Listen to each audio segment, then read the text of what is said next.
في حته فيها مخ بعد اذنك عشان اعرف اتناقش معاك.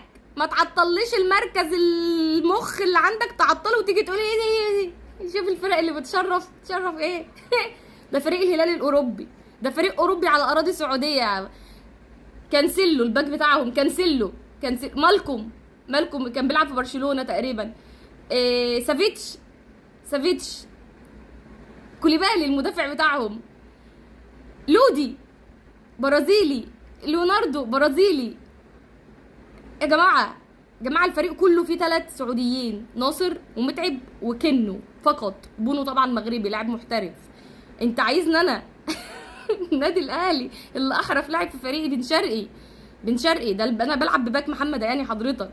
انا يعني سافيتش ده مثلا قفشه مثلا يرضي ربنا ان مثلا لودي دول وكولوبالي ده مثلا ياسر ابراهيم مثلا.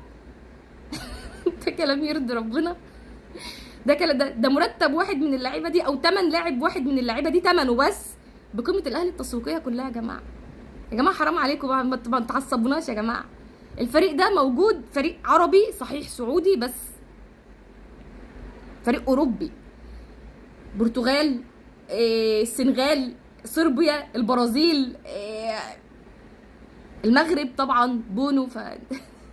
عايزني انا النادي الاهلي فضلة خيرك ابقى اعدي واكسب مانشستر سيتي؟